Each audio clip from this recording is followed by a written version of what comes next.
صبيا وحنانا من لدنا وزكاة وكان تقيا وبرا بوالديه ولم يكن جبارا عصيا وسلام عليه يوم ولد ويوم يموت ويوم يبعث حيا واذكر في الكتاب مريم إذ انتبذت من أهلها مكانا شرقيا فاتخذت من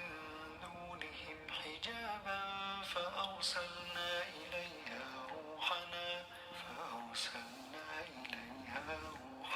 فتمثل لها بشرا سويا قالت إني أعوذ بالرحمن منك إن كنت تقيا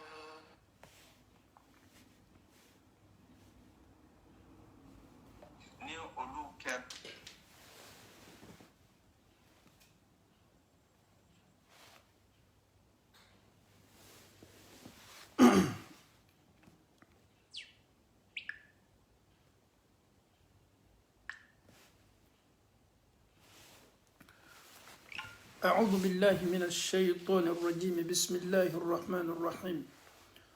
الحمد لله رب العالمين الحمد لله الذي بنعمته تتم الصالحات الحمد لله وكفى والصلاة والسلام على رسول الله محمد صلى الله عليه وسلم اللهم آت نفوسنا تقواها وهداها وزكيها أنت خير من زكاها أنت وليها ومولاها اللهم أرنا الحق حقا وارزقنا اتباعه وأرنا الباطل باطلا وارزقنا اجتنابه اللهم كن لنا ولا تكن علينا اللهم انصر من نصر الدين واخذل من خذل الدين السلام عليكم ورحمة الله وبركاته الحمد لله رب العالمين أنفو أني أنبو لمن كلب لا كفني أني نبي مو كفلو مي أنفا أدمي ni alaw taala ya leke nabi ɲumanw ka maafɔlɔ ye an kumana adama ka kisa kan alaw taala ye a labɛn cogo min n'a yɛrɛ bolo ye ka tila fana ka ni fiyɛ an fa adama la ka tila fana ka a ladon a ka arijinaso kɔnɔ mɛlɛkaw a y'a ɲini o fɛ ko ye sujudu bɛ a ye mɛlɛkaw bɛɛ la ka fɔ ni ye sujudu bɛ an fa adama ye fo iblisa fo alaw taala ye o labɔ arijina kɔnɔ cogo min n'o ye yiriden domu o nan'o yɛrɛ sɔrɔ dugukolo kɔ kan alaw taala ye den cɛman ni den musomanw b'o la fo ka taa se a dencɛ fila minnu kɛla sababu ye ni kelen ka kelen bɔnɔ a ni la fo ka taa se an fa adama yɛrɛ ka karifa bɛ minɛ a la don min n'a denw tun bɔla ka taa yiriden ɲini ka na d'a ma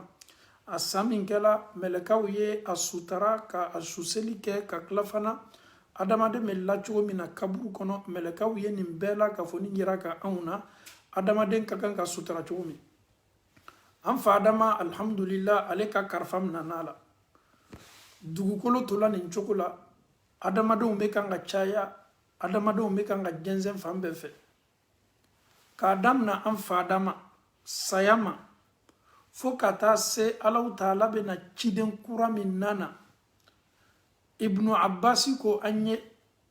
ala kɛra benɔgɔcɛ den ko k'a damina an fa adama ka na se ciden fɔlɔ la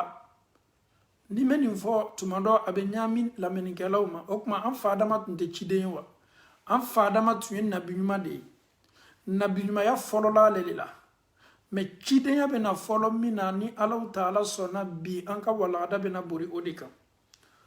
Adam alayhi salam fut le premier prophète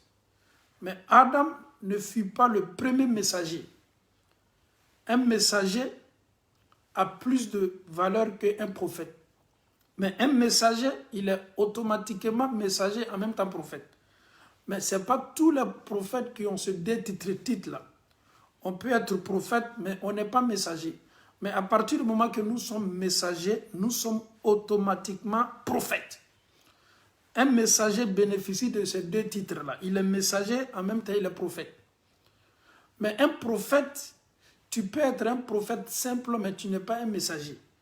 Donc le premier prophète est Adam alayhi salam. Il fut le premier prophète. En fadama de kala nabi ma foloy. Kadam na fadama sa fo kana se alabe na chiden kura min na wuli ale chidenya abe na ke chidenye nabi ma le fana. Ibn Abbas ko 10 qurun ko siècle temps de dolo ni ñonche na fala ko siècle on me siècle jate chaque 100 ans 100 keme ko be ben siècle kelema on ka calculer la ni 100 keme kala o ye siècle kelenye 100 keme bere kala o be ke siècle fla. Donc Ibn Abbas ko ala karaka sahaba belebele do ko ka adam na am fadama ko ani chidin folo min nato ko siècle kemele siècle tane de lo ñonche. Donc nanye keme sigyoroma tanta keme fla keme saba keme nani keme loru keme woro keme worumla keme segi keme konondo wakile. Donc ni ankama jate anka siècle ma abeke komi an fadama saninko ani chidin folo min nana san wakile ne bonu ñonche. Oye siècle ka jate mais yala est-ce que siècle be jate an kanime ka jate chomi chaque 100 ans fait un siècle 100 keme ko be ben siècle kilema folo Qur'an yera kono siècle be jate chodi amena en référé au camp ni Allah Ta'ala sona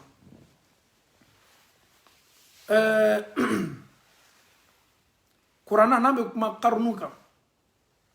ni Qur'an be kuma siècle ka Qur'an be kuma génération de kan Qur'an ka familiali siècle et génération koro edi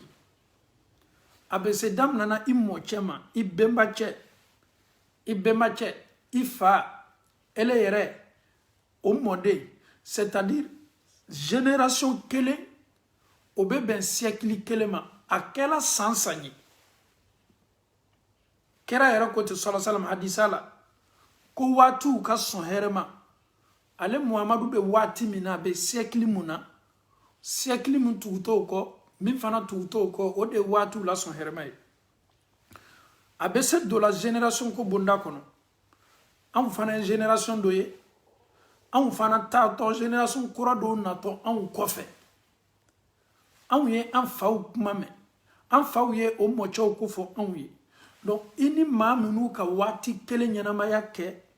wala ma oya ko do la kala iye wati jama da ni ñonche abese fala o fana ma ko siècle ni Qur'an me kuma Qur'an ba fo anye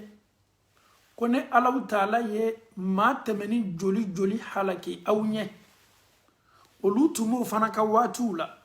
olu nana ko kanyana ma yaw no ka watu ka du ko ni ko kan ko fe olu bela ka foni Ta'ala donc olu fana tabe de siècle al ajyal les générations. Donc min ka suru sababa la siècle jate la o de Qur'an tay mais pour que on yese ka siècle famu an ka familiali la o de ye comme ici sen donin kala o ye siècle kelenga 100 kemedi. Donc amena baraka muna ame baraka Qur'an kuma kana ko ka génération ye mais name la kalika ame sa fola pour que an fawni an baw fana ya do mun ye siècle ka damna an fadama ka sayala fo kana se chide min nato akko ni Allah Ta'ala keto chide nin chila Ibn Abbas ko ni siècle tani ko tawhidi le tume du ko ka an fadama kofe fo kana se chide nin chilima betun kenime ka ala de kelenya flanga foya tunte bida ko tunte chieni tunte du ko ka al ni an ye siècle ke san wa kelenya wa wala ma nya ke génération de ule nana ko kawati jonke olu ta la génération gbara nana olu ko fe olu fana ta la génération gbara nana olu ko fe fo kata se génération sigoro matana an nanya ke o fana ye tawhidu le tume dugu kolo ko ka ala le tume kelenya ala le tume batu muna ante fe ka borni kisa e kisa korode ka lame ka afamuya ka tasi ala kada kan wati temenin kowdo Ibn Abbas ya yarana an fadama kofe dugukolo tun kɛnimɛ ka Allahu Taala kosuma n'a jɔnsenmaw ye jɔnsenmaw le tun bɛ fo Ala sɔsɔ ka kun nabɔ damina waati min n'i ye Allahu Taala ye ciden ci ka na o b'a yira k'a fɔ ko Ala sɔsɔlaw bɛ fɛ ka o kun nabɔ walama o bɛ fɛ ka fanga sɔrɔ dugukolo kɔ kan ni bolibatɔw ye ni Ala sɔsɔw ye ni tiɲɛniw ye Allahu Taala bɛ ciden dɔ la na ka kangari da u ye ka ninnu wele ka na Allahu Taala ma donc n'an ka siècle kɛ génération 10 ni anw yɛrɛ dɔw bɛ siècle jate san kɛmɛ n'an bɛ s'a fɔ la tuma dɔ an ka kuma yɛrɛ la pour que an faw y'a faamu san 1000 kɔfɛ an fa Adama tawhidi le tun bɛ yen n'i ma ɲininka la ko an fa Adama kɔfɛ fo ka taa se ciden laban ka na ciden fɔlɔ ka nali ma a fɔ ko dugukolo tun kɛlen bɛ ka Allahu Taala maa minnu tun bɛ dugukolo kɔ kan waati o tun kɛlen bɛ ka Allahu Taala de kosuma ka Allahu Taala bato an faw ni an baw Allahu Taala ka jɔnsenman dɔw tun bɛ yen ninnu ye maa ɲumanw ye ninnu fana nana génération nin bɛɛ kɔfɛ génération 10 nin kelen-kelenna bɛɛ kɔfɛ olu tun ye Ala ka jɔnsenmanw ye o tun lɔnni bɛ ni limaniya ye o tun lɔnni bɛ ni Ala ɲɛsiranya ye ninnu fɔlɔ o tɔgɔ ye jɔn ye o de ye Wadan ye Wadiw ye jɔn ye nin tun ye Ala ka jɔnsenmanba ye a tun bɛ Allahu Taala bato a tun bɛ Allahu Taala kosuma Wadan o tun ye maa ɲumanba ye o y'a maa fɔlɔ ye a filanan Suwa'an o fana tun ye Ala ka jɔnsenmanba ye o fana tun bɛ siran Ala ɲɛ Suwa'an a sabanan Yagusa fana tun ye Ala ka jɔnsenmanba ye o fana tun bɛ siran Ala ɲɛ kosɛbɛ a naaninan o ye Ya'uqa fana tun ye Ala ka jɔnsenmanba ye Ala ɲɛsiranya jɔnba don a loruna o le tɔgɔ tun ye ko Nasara fana tun ye Ala ka jɔnsenmanba ye Ala ɲɛsiranya jɔn belebele don ninnu maa 5 o ka takuwa n'o ka ɲumanya n'o ka Ala ɲɛsiranya tun dogolen tɛ so kɔnɔ an ye nin lamɛn kosɛbɛ dɛ dugukolo maa minnu tun bɛ dugukolo kɔ kan an fa Adama kɔfɛ génération 10 tɛmɛnin kɔ ninnu bɛɛ tun bɛ Ala bato fo ka na se jɔnsenman ninnu ka waati ma Wadan o tun ye jɔnsenmanba ye Suwa'an o tun ye jɔnsenmanba ye Yagusa o tun ye jɔnsenmanba ye Ya'uqa o tun ye jɔnsenmanba ye Nasra o fana tun ye jɔnsenmanba ye ninnu Ala ɲɛsiranya jɔn minnu tun bɛ yen ni maaw tun b'o kɛ tɔgɔmasɛri ɲumanw ye ni maaw tun bɛ misaliya ɲumanw ta o ma so kɔnɔ ninnu le ka kalifa minɛn'o la ninnu sa minnu kɛla o ka maaw dusu y'o tɔɔrɔ ni maa ɲuman b'i ka communauté la ni maa ɲuman bɛ aw ka so kɔnɔ ni aw ni maa ɲumanw bɛ waati kelen ninnu maa ɲumanw kibaruya ɲuman tɛna dugula maa foyi la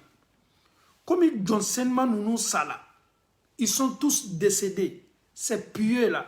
Wadan Suwa'an Yagusan Ya'uqa Nasara comme ils sont décédés c'était des pieux des serviteurs pieux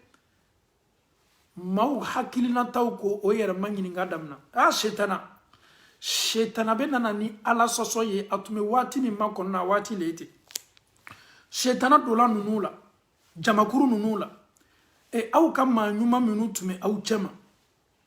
o tun bɛ aw wele ka taa sira ɲuman de kan olu sala olu ka ko kɛla aw ma kɔnɔnafiliba ye jani aw y'aw yɛrɛ kɔnɔnafili o aw tɛ ninnu bɔɲɔgɔnya kɛ ni statut ye wa ka yirimɔgɔniw labɛn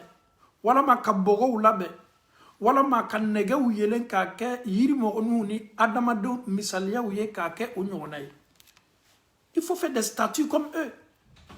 Wadan était un serviteur pieux comme il n'est plus là il faut faire des statuts qui ressemblent à Wada et on le prend, on le met à la place de Wada. Comme ça, si nous nous rappelons de Wada, on se dirige vers ces statuts-là, subhanallah. J'ai bien dit que Wadan est un serviteur pieux. ale ma ala sɔsɔ ay ala le bato tiɲɛ ni seniya kan a fana tanula maaw bolo ka bɛn o le ma komi olu tɛ yen maaw bɛ na ni hakilinata kura minnu ye sisan sa o de ye ka maa ɲuman minnu tɛmɛna k'o bɔɲɔgɔnya kɛ ni statuw ye yiri mɔgɔninw ni dessinw n'a ɲɔgɔnnaw ye k'olu bila ninnu tun bɛ fan minnu fɛ ni maaw y'o o kofɔ maaw bɛ to ka taa bɔ o la o le baara daminɛna setana ye nin baara sugu labɛn ka a bila damina adamadenw hakilinata la et vous imaginez après le prophète Adam 10 générations après 10 siècles la terre était pieuse. La terre, ceux qui habitaient sur la terre étaient des serviteurs pieux. Il y avait le monothéisme pur, at-tawhidu, ala kelenya le tume dugukolo koka. Mais shaitana ka hakili tien do dam na adamadon kuna. Olu fana ka wada, oye wada labe, oye suwa labe, oye yagusa labe, oye yauka labe, oye nasuru labe, kolu bonyoya, fendo la ka fe olu blay. Statut sa jola mau a adamadena mau. Minu tunyake, olu chamama ke ka fo kwanketo nunu batula de la. Olu ya keni hakilinata jumanye, ni ologobe anna, nanyo ka imagine nunu ye, ologobe bwana, kadaka nga manyuma udo. Donc olu bolay, magbere nana olu kofe. Magbere obe kanga na kofe, fon fe minu beyni, statut minu beyni, mau kumase la ka statut nunu bato. Flanga foya nana dugukolo koka pour la première fois dans l'histoire. Histoire yere kono pour la première fois flanga foya ni ala soso baw dola dugukolo koka. Adama don ka dafe ka be yoro minema odeti. Ni mi me fe ka adama kasi a ilo metan dama kasi wadaye. Wada ninkene wada ele tunya ala ka ma nyuma bay nana kana li yoro ma nyinin kife. Ale be sinka na yere majigi ni statue ka akungoya nyafo aye. Ni hamin bele be minka obeta kata suwa asoro suwa ele tuye ma nyuma bay suwa denko de benela suwa ne nani fe kan dama kashi ka lior ma nyini ke eye suwa nyefe ye mademe ni hamina ko berebe mina obeta kata yagusa soro yagusa itene deme hamina ko berebe mina obeta kata yauka fana soro yauka itene deme toroyani ne beneka ni hamina ko beren ka do bera soro o fana meta kata nasra nasra itene deme flanga foya ka do dam na kola flanga foya ka do dam na kola fo flanga foya nana fanga basoro dugukolo koka ala kelenya min tumei sanjani kono anfa adama kofe ala kelenya o ka tunun dam na dugukolo koka fanga be kanga di muma o de ye adama de nyuma minu temena ni o ka maw yo bonyoya o laben ka bla mau kuma sela sa kana lioroma nyini kana dama kashi ke olu le yesise. Donc masa Allah taala anyama ka jona du kolo be kanga ta nyami mani dam fe munu baka chieni ni ala kotaw ni mushriku yaw be kanga fanga soro Allah taala be na chiden folo chi ko kana kangar la mawye bara mi me kanga ke obolo bara nyumate o ya dabla teria buluma anfawu ani ambaw. Concentrez-vous,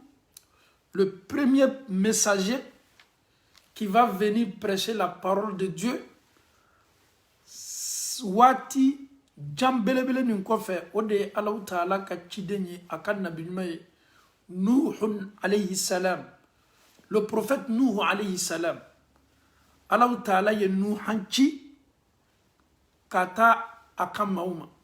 min kabako kabona bay ciden te bo dunya fambere kan imade ala be ciden bo aw yere de chema aw dodo aw dendo anaw be kangelen fo Allah taala sina kanin kamele senima a hakili kan ma nyuma do ale ma son boli bato ma Allah Ta'ala ka cidenya kalfata ka di Nuha ma Nuha ikama wele ka fo ye ko be bara mina bara mate Nuha nana kana mausoro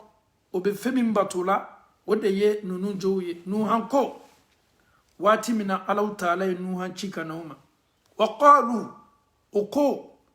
la tadharrunna alihatakum ولا تذرن ودا ولا سواعا ولا يغوث ويعوق ونصر ان كان نونتويدا ان كان امبولوبو ودالا ان كان امبولوبو سواعلا ان كان امبولوبو يغوثلا ان كان امبولوبو يعوقلا ان كان امبولوبو نصرلا بارا دمنا نوها امبولو نوها اي وللي دمنا اكتو ما منو ولا ايركا مودو الله تعالى قرآن سن من بكنا أعوذ بالله من الشيطان الرجيم بسم الله الرحمن الرحيم لقد أرسلنا نوحا إلى قومه فقال يا قوم اعبدوا الله ما لكم من إله غيره إني أخاف عليكم عذاب يوم عظيم نوحانكو نكا مغو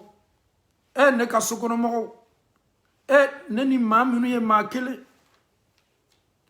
أكوما واتي من الله تعالى نوحانكي لقد أرسلنا نوحا إلى قومه الله تعالى نوحان سوازي kake chidenye kataka mauma minu tunye wuda bato damna akoma o faqala ya qaumi enaka mo اعبدوا الله او يالب كلم باتو ما لكم من اله غيره ما صبرت او بلو ما صبرتي ما سامني ما سيكاكا او ي فو الله تعالى ما صبرت او بلو فو على كلم اني اخاف ننوها مسر عليكم أو كان عذاب يوم عظيم عذاب يوم عظيم دمي الجنغتا فنغاكبو ننوها مسلانكو الله تعالى ينغا مو جنغتا أو كاكو سلانيا من ننوهانا نسلاني مدوني أو كاكو نيالا دمي جنغتا كبل نوها كواجب لي دمنا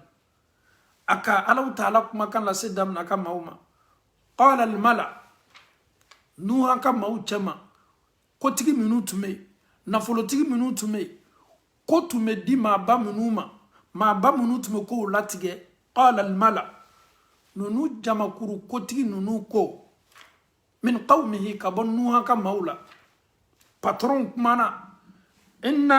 lanaraka fi dalalin mubin nuha kalime ka fi yarama ku chidenye kabo ala yoro ko on bela ka foni tigiye ala de Nuha kuma mi danincho inna au kotigi minu beya au nafolotigu au minu ye setigu ye soni kiti babedi au munuma ni au ya faka bla yorom na beli Nuha au lanaraka au kenimeka nuha nye fi dalalin mubin Nuha ibe filile la ibe perdiction la mi yara togoninte abangani me agbani me pasfasi filimi mi boloni ika filini fanga kabode qala ya qawmi nuhan ko neka mogo laysa bi dalala nete fili kono fili yere tenela mfilini nte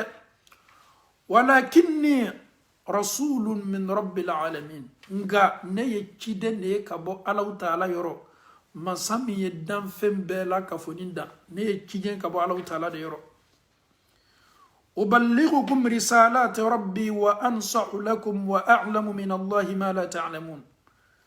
الله تعالى ده ينشيكونينا أوما كاللاسليك أوما لي الله تعالى كسامكون لا أكتشيكون كوفو أويه ككلا كان كوننا ديا أويه ككمنمو فو أويه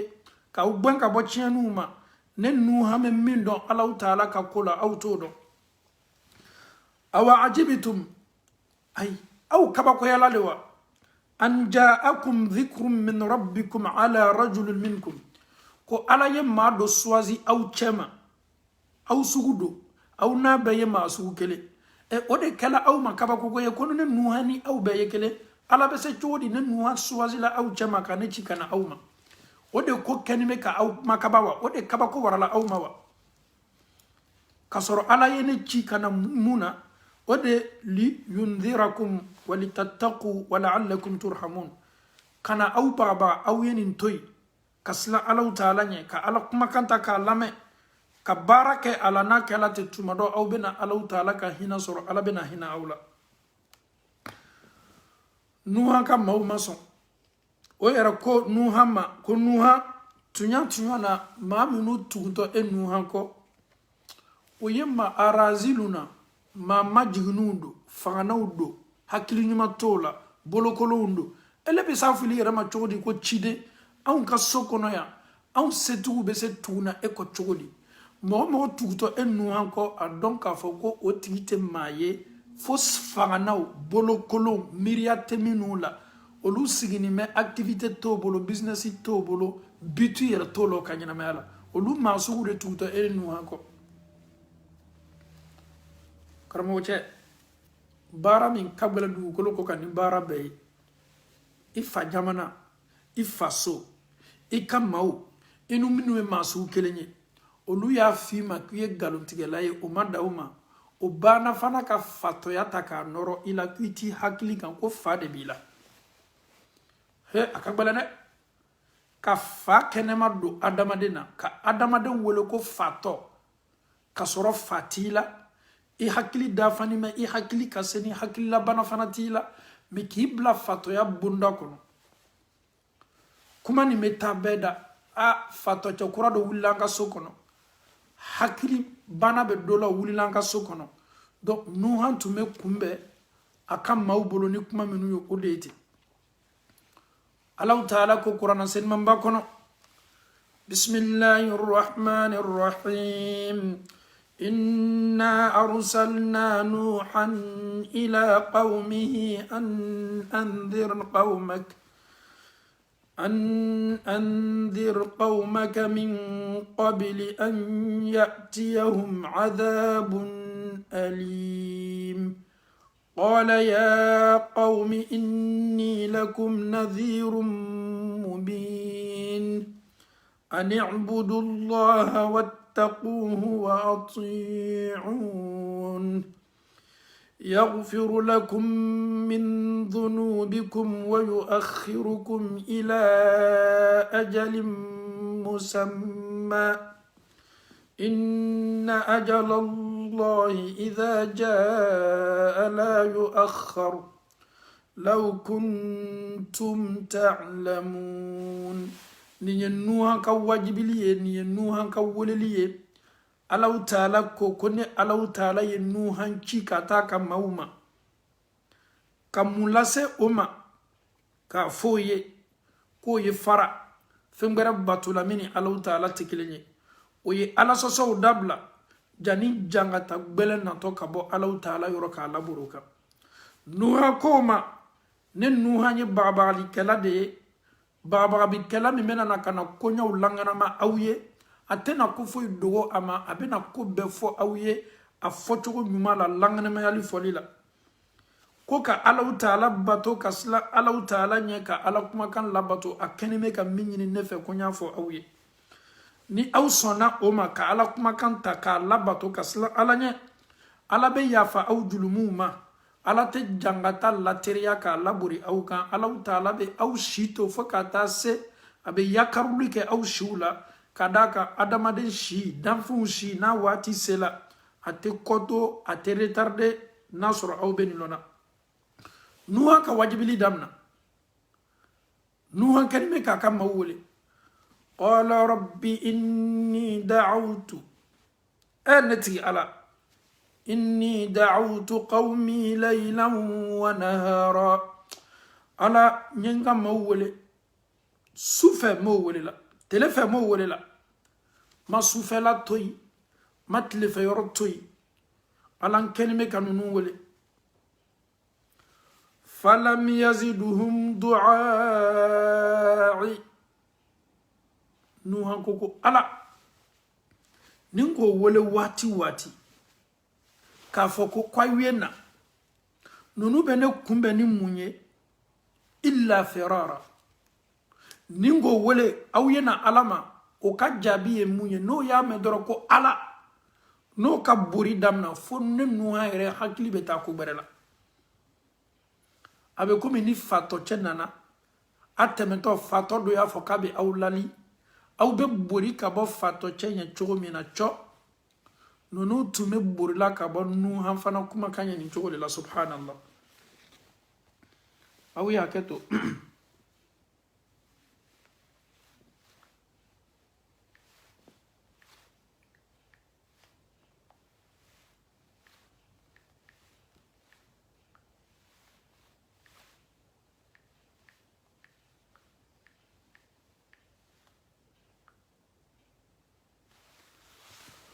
nunu tun bɛ bori nuhan ɲɛ de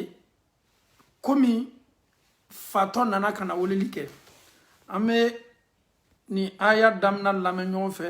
nuhan y'a seko min kɛ adamadenw welela n'o ye nuhan ka weleli kɔjaabi kɛ ni bori ye aw ye hakɛ to ka d'a kan kisa ka duman ye kuranna de ye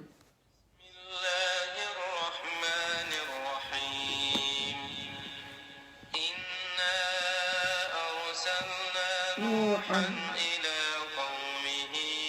أن أنذر قومك من قبل أن يأتيهم عذاب أليم قال يا قوم إني لكم نذير مبين أن اعبدوا الله واتقوه وأطيعون يغفر لكم من ذنوبكم ويؤخركم إلى أجل مسمى إن أجل الله إذا جاء لا يؤخر لو كنتم تعلمون قال رب إني دعوت قومي ليلا ونهارا ala ye nuhan bila baara min na nuhan kɛni bɛ ka nin baara kɛ a ko ko ala n ye ninnu wele su fɛ n ye ninnu wele tile fɛ ala y'a fɔ ɲɛna cogo min na n y'a lase o ma ten an faw ni an baw nuhan ye waati joli kɛ a bɛ kan ka ninnu wele kalikuli lajɛ yan san 900 ani san 50 walama san 1000 ka san 50 bɔ a la komi kuranna b'a fɔ cogo min mais a kuma laɲini ye mun ye san 900 ani san 50 a kɛni bɛ k'a ka maaw wele su ani tile ka ala ko fɔ o ye mais o ye nuhan jaabi ni mun ye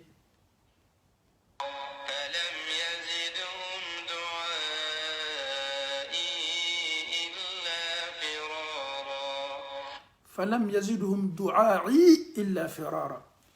ne ka wajibili kan ne ka kawandili kan ne ka cila lase nunu ma a ye nunu jidi mun na o de ye ka bori ka bɔ ne ye à chaque fois quand je répète bori le bɛ kɛ ka bori yɛrɛ ka bɔ ɲɛ san 900 o tɛ tile 900 ye dɛ o tɛ san 900 ye dɛ san 900 a bɛ kan ka nunu wele su ani tile mais n'a y'a fɔ ye waati waati o bɛ bori k'i mabɔ a la وإني كلما دعوتهم لتغفر لهم جعلوا أصابعهم في آذانهم a ko ko ala ni n y'o wele waati waati ja'alu asabi'ahum fi adhanihim ala o bɛ to k'o bolo don tolo la n'o nin bɛnna n'o ka natɔ ye o bɛ sin k'o bolo don tolo la n'i k'a mɛn ko an b'i lamɛnna an tolo le dayɛlɛnnen bɛ ni nuhan ka kuma damina dɔrɔn o b'o bolo don tolo la k'o tolo boucher donc ko ka fatɔcɛ to a ye kuma kelen na ka da ka kuma min bɔtɔ a da k'a lase anw ma an tolo tɛ n'a mɛnna nuhan ko ko ninnu b'o bolow le don o tulo la ka ne nuhan lamɛn o tɛ dan o ma dɛ واستغشوا ثيابهم وأصروا wastaghshaw thiyabahum obesin ko ka fanuta o ka terikuta ka o kun siri n'a ye k'o kun datugu n'a ye o b'o bolo don tulo la o bɛ ban fana k'o ka fanu ta k'a kɛ o kun na k'o kun datugu n'a ye sabuteli le tɛ dɛ wastaghshaw thiyabahum wa asarru wastakbaru istikbara o bɛ dume wa asarru o bɛ to o ka nin baara kan o bɛ persiste a kan o bɛ dume a kan o tɛ bɔ a kan dɛ i ko an ye min dabila an tɛ bɔ a kan an fana bɛ to a kan an bɛ dume a kan o bɛ ban fana ka Nuhan kunbɛn ni yɛrɛlabaya ye o b'o yɛrɛla wara a ma yɛrɛlabaya kɔda na ala ka ciden de bɛ ka kuma ni maaw ye bolow bɛ don la tulo la kun bɛ masiri la subhanallah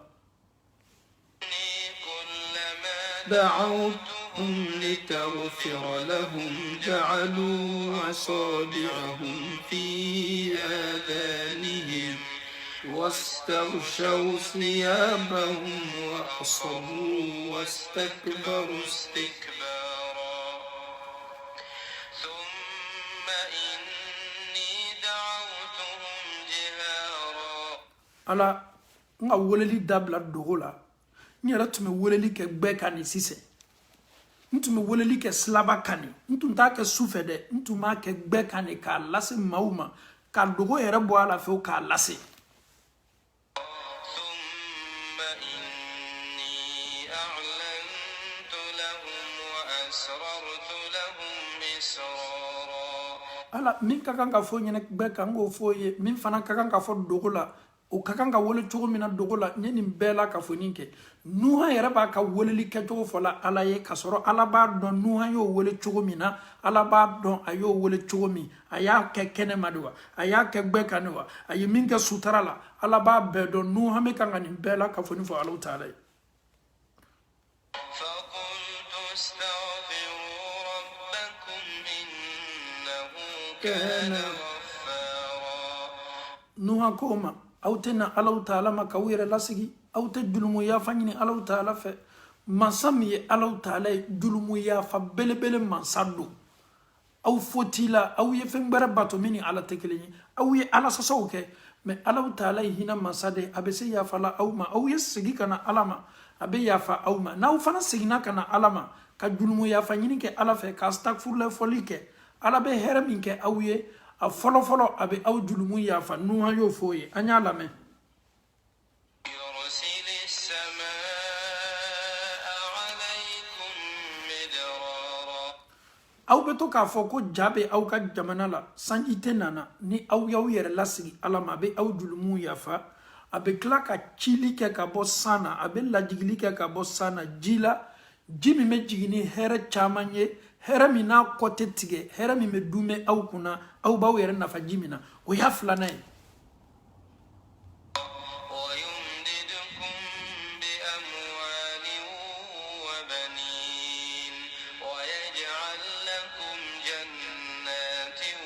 ويجعل لكم أنهارا a sabanan n'aw k'aw yɛrɛ lasigi ala ma ka julumu yafa ɲini kɛ ala fɛ ka astagfirullah fɔ la caya ka nimisa aw ka kɛwalew kɔ ala bɛ yafa aw julumuw ma ala bɛ ji lajigi ka bɔ san na k'a lajigi aw kan k'a kɛ nɛɛmaba ye aw ma n'aw ka sɛnɛfɛnw a sabanan alaw taala bɛ tila fana ka sabati di aw ma a bɛ nafolo yiriwani di aw ma a bɛ nafoloba di aw ma a bɛ nafolo lawaleni di aw ma a naaninan alaw taala bɛ tila fana ka den ɲumanw di aw ma minnu ma denw sɔrɔ ala bɛ den caman di aw ma a duurunan alaw taala bɛ tila fana ka nankɔw di aw ma ka jardinw di aw ma ka sɛnɛforow di aw ma aw bɛ sɛnɛ ɲumanw kɛ aw bɛ nankɔ ɲumanw sɔrɔ a wɔɔrɔnan alaw taala bɛ tila fana ka kɔw di aw ma a bɛ jiw di aw ma ji minnu bɛ bori aw ka so ni aw ka jamana kɔnɔ aw bɛ taa ka taa aw yɛrɛ nafa kɔ minnu ji la ala bɛ nin bɛɛ kɛ aw ye Nuhan de bɛ kan ka alaw taala kumakan lase a ka maaw ma ko n'o nana k'o yɛrɛ lasigi ala bɛ nin hɛrɛ bɛɛ k'o ye ka sɔrɔ Nuhan k'a dɔn k'a fɔ ko ala sɔsɔlaw lo ka bɔda d'o ma ka porte de sortie d'o ma ka ala ka fonisɛriya yira ka o la ما لكم لا ترجون لله وقارا mun bɛ aw la aw tɛ alaw taala ka karama ala ni bonya min ka kan Allahu Ta'ala ni foniseriya min kaka Allahu Ta'ala ni bato kɛcogo min kaka Allahu Ta'ala ni keleya min kaka muna aw tɛ Allahu Ta'ala ka karama ni lasigi alama muna aw tɛ Ala ka valeri di alama valeri min ka kan ka d'a ma aw bɛ taa ka taa fɛn wɛrɛ bato min ni Allahu Ta'ala tɛ kelen yala est-ce que aw ye Allahu Ta'ala bonya ka fɛn wɛrɛ wele min ni Allahu Ta'ala tɛ kelen yala est-ce que aw ye Allahu Ta'ala ka karama n'a ka foniseriya lasigi a ma wa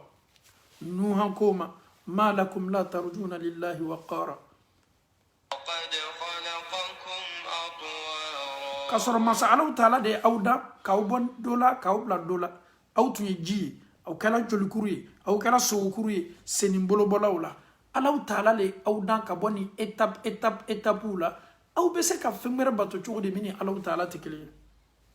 ألم تروا كيف خلق الله سبع سماوات طباقا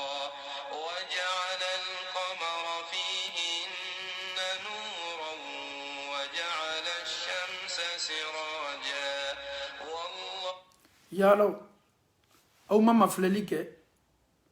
Allahu Ta'ala ye sankolon 7 ni fɛnsɛ aw kunna ka tila ka nin kelen-kelenna bɛɛ la ka fɔ ni fɛnsɛ tɔ kelen kan sankolo min n'a y'a fɛnsɛ an kunna nin ye sankolo belebele 7 ye sen t'a kɔrɔ fɔlɔma bɛ yen filanan bɛ yen sabanan bɛ yen naaninan bɛ yen duurunan bɛ yen wɔɔrɔnan bɛ yen 7nan bɛ yen nin sankolo kelen-kelenna bɛɛ la ka fɔ ni sen tɛ a si kɔrɔ nin bɛɛ sabatinin bɛ anw kunna aw ma nin cogo lajɛ wa aw ma hakili sɔrɔ nin danni na wa Ala ka nin dan cogo min k'a la ɲɔgɔn kan ka tila fana ka kalow don a kɔnɔ ka tila fana ka telew bila a la a ko di ko Allahu Ta'ala wa ja'ala al-qamara fihinna nuran wa ja'ala ash-shamsa siraja masa Allahu Ta'ala ye sankolo 7 ni fɛnsɛ an kunna ka tila fana ka karo nin bila o kɔnɔ ka tila fana k'o kɛ nɔrɔ ye ni karo bɔla ka anw to dibi la i b'a ye duniya bɛ nɔrɔ wa ja'ala ash-shamsa siraja ka tila ka tele kɛ mɛnɛmɛnɛ ni fɛnba ye ni tile bɔla an b'an ka faniw ja ni tile bɔla an bɛ dereki fiyɛmaniw don an kana ko Allahu Ta'ala de ye tile ni karo ninnu bɛɛ kɛ masiri ye san na aw bɛ se fɛn wɛrɛ bato la cogo di sankolo dancogo Nuhan y'o fɔ ye sankolo sabatinin bɛ ɲɔgɔn kan cogo min na a y'o fɔ ye ka tila sankolo masirinin bɛ ni nɔrɔ ni mɛnɛmɛnɛ fɛn minnu ye min ye kalo ni tile ye a ye nin bɛɛ fɔ o ye a ko di أنبتكم من الأرض نباتا ثم يعيدكم فيها ويخرجكم إخراجا والله جعل لكم الأرض بساطا لتسلكوا منها سبلا فجاجا Nuhan ko a ka maaw ma Allahu Ta'ala masaba masasetigi masa min ye fɛnsɛnni kɛ aw kɔrɔ dugukolo la i b'a fɔ ko tapi masa min a ye aw dan ka bɔ nin dugukolo kelen nin de kɔrɔ aw bɛ tila fana ka segin ka taa nin dugukolo kelen nin de kɔrɔ a bɛ tila fana kiyama don a bɛ na aw lakunu ka bɔ nin dugukolo kelen nin de kɔrɔ Allahu Ta'ala ye dugukolo min fɛnsɛn aw kɔrɔ komi tapi komi dɛbɛ ka tila fana ka silaw bɔ aw ye nin dugukolo la aw bɛ taa sila ye aw diya n'a diyali ye bɛ to Togo ka taa Benin n'a diyali ye bɛ to Benin ka to Togo ka na Ghana n'a diyali ye bɛ to Ghana ka na Côte d'Ivoire e bɛ to Côte d'Ivoire ka don Burkina walama ka don Lajinɛ walama ka don Mali la e bɛ to Mali la ka don Senegal Allahu Ta'ala de ye dugukolo nin fɛnsɛn aw kɔrɔ ka tila ka silaw bɔ aw ye aw b'aw ka taamaw kɛ sila minnu kan قال نوح رب إنهم عصوني واتبعوا من لم يزده ماله وولده إلا خسارا ومكروا مكرا كبارا وقالوا لا تذرن آلهتكم ولا تذرن ودا ولا سواعا ولا يغوث ويعوق ونسرا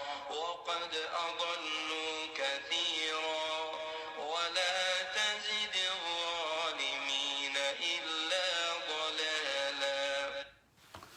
أنفو أني أنبو ni Allahu Ta'ala bana dusukun datugula ni Allahu Ta'ala bana hakli datugula Allahu Ta'ala kuma kamena kalanin tigilamoy kadallu ya langene mayanu minu bekenema nokote minu la ko klaka o yara tigilamola dusukun mini Allahu Ta'ala ya datugu hakli mini Allahu Ta'ala ya datugu nin tigilamogo tese ala kuma kanin tala tuguni ka yere nafamuna hakli jala dusukun jala nuhan ka mawye nuhan kumbe ni kuma minu ye o de ko bolo do kulo la ko ka doroku ka fanu ta ka o kun munu na o kodi ko teno bolo bola o ka jola mi ye wadaye mi ye suwaye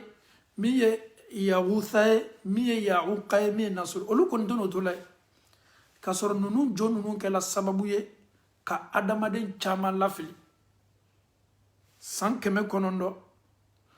san biduru nuhame kanka Allahu Ta'ala ko fo nunu ye fo nana se yoro do la Allahu Ta'ala ko nuhama nuha ne ala bena bara bere nyininga ila jani Allahu Ta'ala ye bara nyininga nuha fe aw ye nuha kuma kan lame komi temena jani Allahu Ta'ala ye ni bara yini nuha fe alame ko sabe مما خطيئاتهم أغرقوا فأدخلوا نارا فلم يجدوا لهم من دون الله أنصارا. وقال نوح رب لا تذر على الأرض من الكافرين ديارا إنك إن تذرهم يضلوا عبادك ولا يلدوا إلا فاجرا كفارا. nuha ko ala avec nga Allahu Ta'ala ko foye anana ye ka fo nunu ono de munu be sorola o mad momo de munu be sorola iba fo ko moden taka duguni denye iba fo ko den taka duguni faye iba fo ko fata ka duguni bembawi génération mena tokelen ko fo fanaka ala kotani ala soso kabu kat me tokelen taka nuha era ko sa ala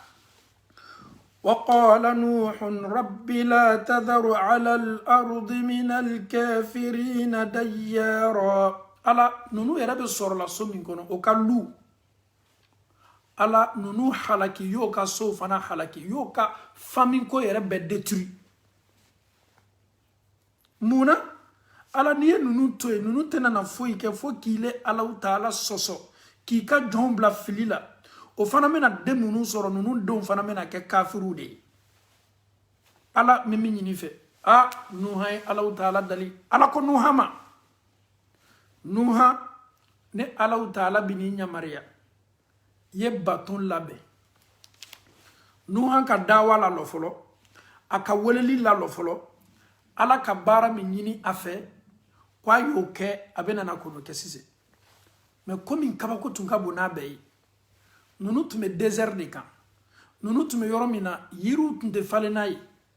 nu hamena yiri bo min ka baton labe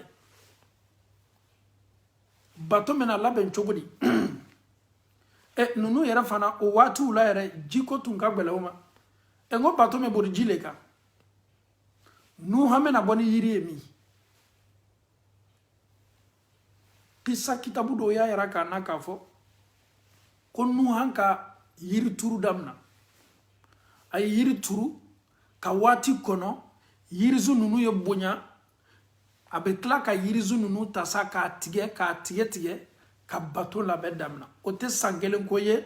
ote sanfla koye ote sanani koye yirizu ye turu ka kla ka yirizu ye sabati ka ke yiri belebele bayre kwa ka wati ta Allahu Ta'ala ka kolosi kononana kanin bela ka inke sokolo mo bayo be yela ko ama elebe mu yiri la barala ya aw ma ko de yiri lanka jamana na ya nuha watimi ni yiri sela a ye nin yiri tigɛ Allahu Taala ko k'a ye bato labɛn bato labɛn waati yɛrɛ le kɛla Nuhan tɔɔrɔni ye maa ninnu bolo n'o bɛ tɛmɛ Ala sɔn o b'a lajɛ Nuhan i ka fatoya bɛ kan ka fanga sɔrɔ dɛ ele bɛ kan ka bato min labɛn i bɛ kan ka kulun belebele min labɛn ko maaw bɛ kulun bato labɛn jida le la n'i banna labɛnna dɔrɔn i bɛ sin k'a bila ji kan a bɛ sin ka sabati ji kan ele bɛ désert kan yan ele bɛ cɛngɛ kan yan ji t'i kɛrɛfɛ kuma tɛ ko ni bato banna k'i bɛna bila ji kan Nuhan i tɛ nin ko lajɛ sa nin ko i ka fatoya bɛ ɲini ka fanga sɔrɔ dɛ subhanallah ka sɔrɔ Nuhan kɛni bɛ ka Ala ka yamaruya le labaara olu hakili m'o dɔn o dusukun datuguni bɛ Ala ka yamaruya min ka bon nin ko bɛɛ ye Nuhan kɛni bɛ k'o le labaara Ala y'a fɔ a ye cogo min a ye kɛwali a n'a ka kan ka labɛn cogo min an faw ni an baw o kosɔn nin baara banna waati min baton jɔla baton sabatila baton baara bɛɛ banna Nuhan bɛ yamaruya kɔnɔna ka bɔ Allahu Taala yɔrɔ baton datuguni bɛ fɔlɔ maaw ka kan ka don a kɔnɔ waati jumɛn de jangata bɛ na waati jumɛn Nuhan ka makɔnɔni kɛ Allahu Taala ka waati ɲuman la anw tɛ Ala karaba Allahu Taala bɛ ko kɛ waati la waati min ka diya ye jɔnw de ka kan ka Allahu Taala ka kow makɔnɔ ka sabari ka limaniya ta k'a makɔnɔ ni sabari makɔnɔni ye waati min Allahu Taala a ye layiru min ta a ye waati min ko fɔ n'a waati sela danfɛn tɛ se a bali la Ala ko Nuhan ma Nuh alayhi salam maa minnu sɔnna Nuhan ye ni Ala kumakan labatoli bonda kɔnɔ a fɔ o ye na ka na don nin bato kɔnɔ minnu limaniyala n'o tɛ jankata belebele natɔ ni a fanga ka bon Nuhan san 900 ani san 50 o tɛ Nuhan si ye dɛ Nuhan si kuma caman kɛla ka bɛn Nuhan si yɛrɛ yɛrɛ ma a dɔw ko Nuhan san 1000 ani san 700 ani san 8 de sɔrɔ san 1000 ani san 700 ani 8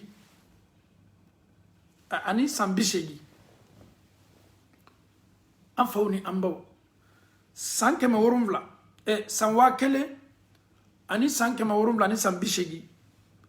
n'i ka san 900 ani san 50 b'o la c'est-à-dire Nuhan a ye nin de kɛ maaw wele la san 900 ni san 50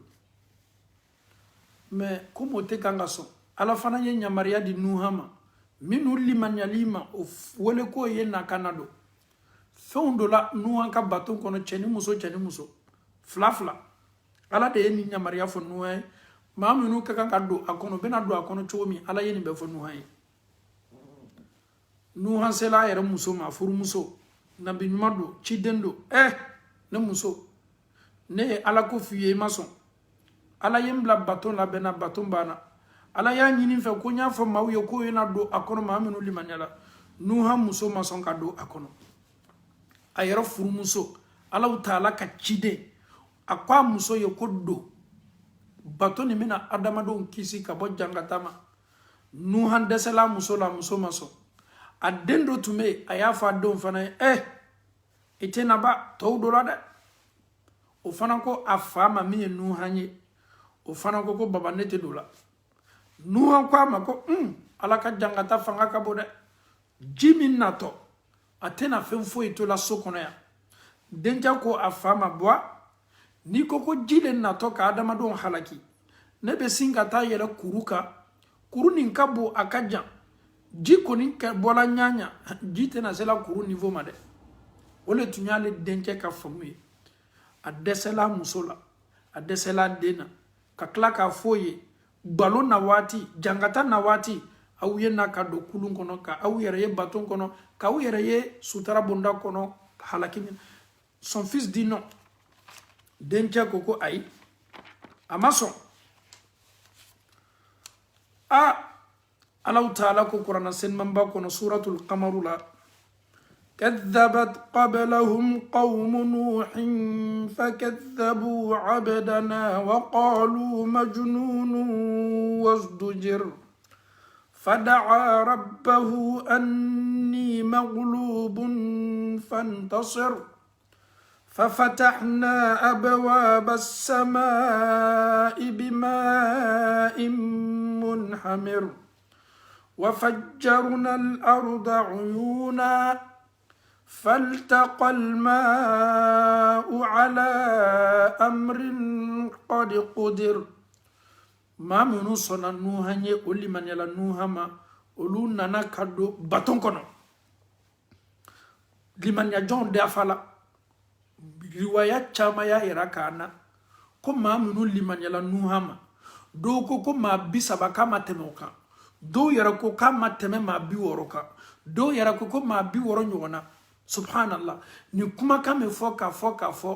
ita ye kuma kan fo ila ko ma min liman yala nuhama ko temena ma kame yirika kan a chama me kuma kada bi de la bisaba bi woro una nyona e san keme konondo ani san biduru ibe kanga mawole kana Allah ta'ala ma uba yara ka fo ko nuhan kan mawye nuhan labbe ni ala soso labeni ani chieni labeni o yere mason te na sona o ko so nuhan ko ala alo ka so ka bon ano deun o muso ala yenunu bela ka foni halaki ala ko كذبت قبلهم قوم نوح فكذبوا عبدنا وقالوا مجنون وازدجر ويننو نكا على كتشيد نوح كما كان كغالوني nga jonche okoko tuata kuma kana okwama ko fato o yarafana wasdujir ogbuliyala kan kuma na fo ya fayina kuna matoko ba bono anila ka menase ka kuma bulun fama wasdujir fadaa rabbahu anni maghlubun fantasir nuha koko ala فدعا ربه أني مغلوب فانتصر ala tunya la nunu kuma kan kenime ka gbuliya neka o ka menasu o ka toroya mi me bola o la kana o kenime ka gbuliya kan ko sabe no ka ala sosoy ala je suis dominé par ces gens là Allah vient au secours.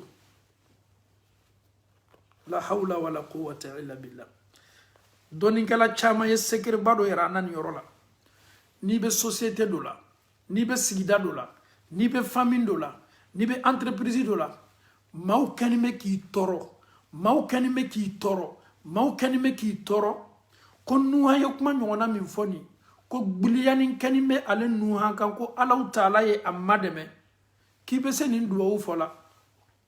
Rabbi anni maghlubun fantasir. Rabbi anni maghlubun fantasir. Nti ala gbuliya ni kenime ne kan deme. Ala mauka toroya gbuliya benka. Ala mauka sege benka. Ils sont en train de me stresser. Ils sont en train de me fatiguer. Moralement, physiquement. Tu peux même prendre ça comme doigt. Rabbi inni maghlubun fantasir. Inni maghlubun fantasir. Inni maghlubun. Ala. Je suis dominé. Gbuliya ni kenime ne kan. Toroya beneka. Fantasir ala mademeni kendeme nuha yenin duwa u fominke ay Allah Ta'ala ko fominkeni fadaa rabbahu anni maghlubun fantasir ay Allah Ta'ala wole. Donc le secret là tu peux prendre dans le Saint Coran Suratul Qamar, je pense que c'est la sourate 54 verset 10. Surat 54, Suratul Qamar, c'est la lune. Ouais, Suratul Qamar. Verset 10. Et bien, attends, une doua soro ayorola. Fada'a rabbahu kunwayati Allah Ta'ala wala akodi. Anni ala ne maghlubun. Biliani kanimene ka fantasir alandeme. Au travail, quelqu'un est en train de te stresser.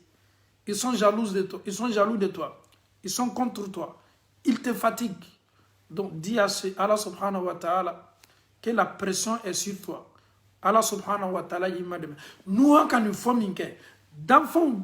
mais nous l'imaniala ma l'où de la bâton kono. Allah ben nous en quand doit oujabi. Allah ta'ala kodi fafatahna ayato ameni lame an karamo belebele da akani sura yere na be nin kala pour que anya nin parti ta Qur'ana kono fafatahna abwaba as-samaa bima'in munhamir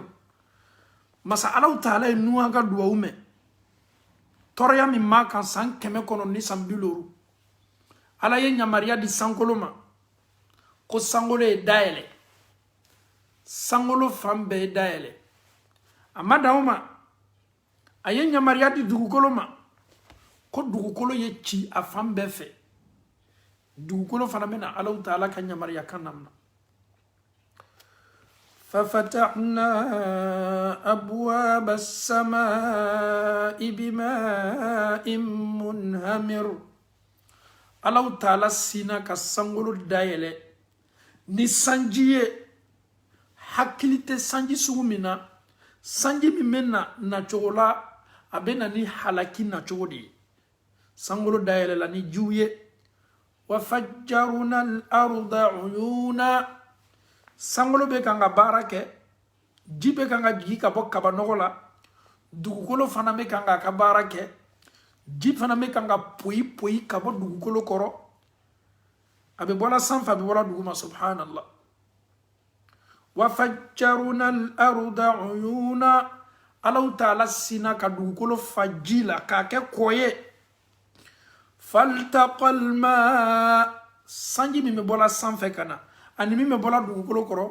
ni jifla yere nana kana nyon labe ala amrin qad qudir Allah ta'ala e komi latige ay min décider akelawli subhanallah ni Allah ta'ala be duwa jabi ni Allah ta'ala be duwa jabi surtout cidon ka woleli la wasa kodando ni Allah ta'ala bi ka duwa jabi domi la wasa kodando san keme konondo ni san biduru o toraya bebato domi o deeti fafatahna ala ko kone ala ta'ala dayele like abwaba sama sangolo bondawla nya dayele muna jiwde boto san kono ka jigi nu hanka mowuka wa fajjarna al-arda uyuna ne ala ta'ala bana ka jila bo ka dugukolo ni fani kowye sanfe jini dugukolo duma ji olu yere be bena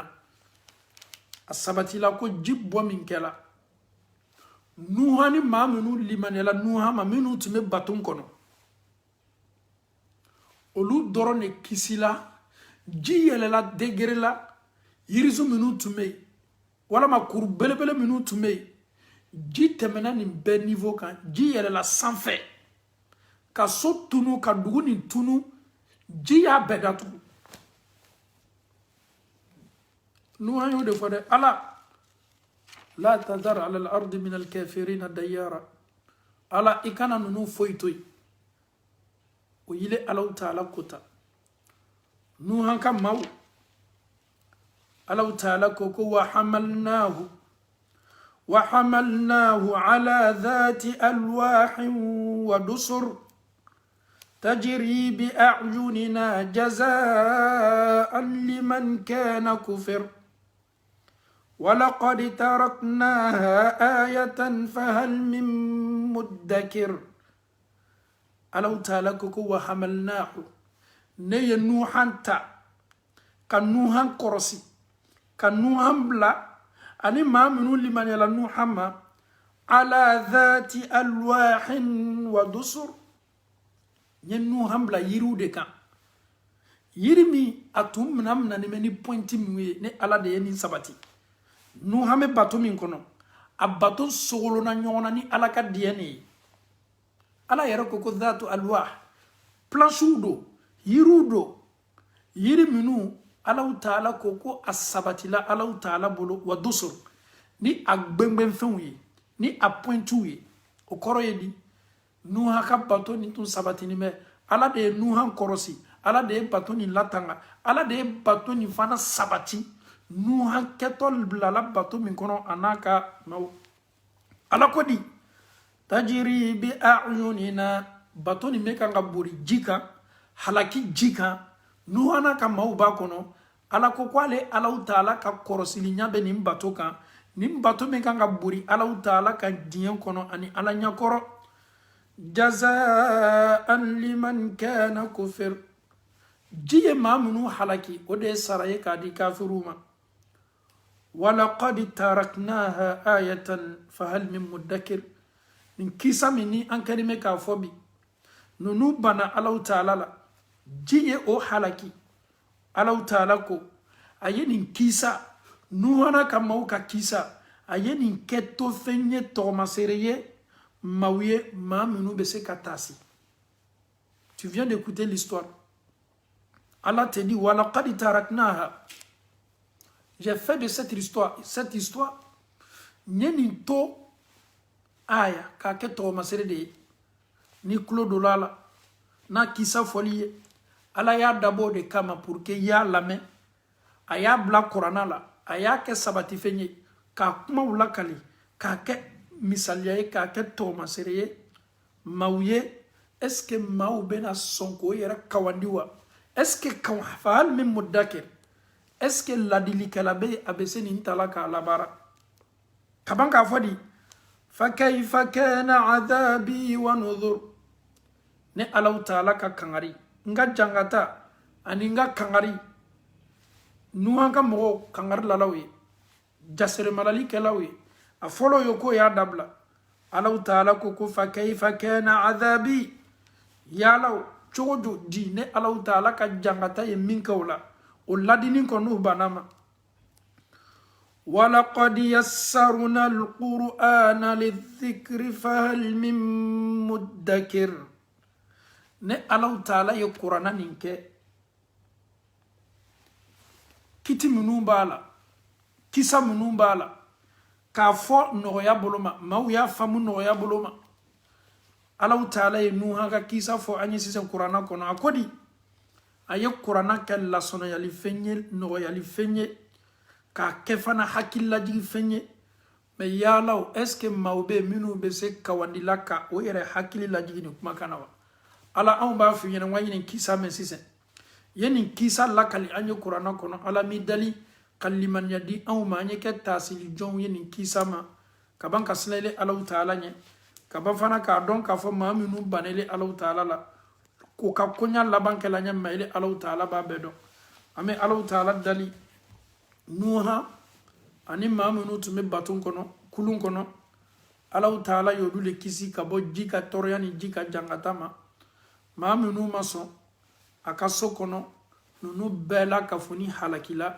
nunu bela kafuni bonona nunu bela kafuni shitununa o kaso uchena o kafem betala fo nuhani mamunu ni olimani ala alau taala ma donc anfawo ani ambaw alau taala ka cidon ka folo mi nuhanye alayhi salam wode tumi ambolobi wati na tawla namena kisa kofo nuhan kofe cide min nana amena kuma ufanaka ame alau taala dali baroni ka ke ambolo dalu ye kiyamando ka ke ambolo sininya siginyuma baye ka ke ambolo noroye anga seratu temena ame alau taala dali ka anjidi dinani famiyali la sangani wati be silamaya a famiyali ko nyuma ko di ama dina ni ka famiyani hakli nyuma famiyali dina ni ka labara ni labara li ko nyuma tafsir qur'ana kuma kan ame ala dali ka ken noroy andu sukuma ka anseniya an fotaw anan ketawla ka nga baraw dia alau taala ka nyere dia alau taala ka alau taala ka jonsen mo ke an kanunay alau taala kuso ربنا آتنا في الدنيا حسنة وفي الآخرة حسنة وقنا عذاب النار ربنا لا تزغ قلوبنا بعد إذ هديتنا وهب لنا من لدنك رحمة إنك أنت الوهاب السلام عليكم ورحمة الله وبركاته.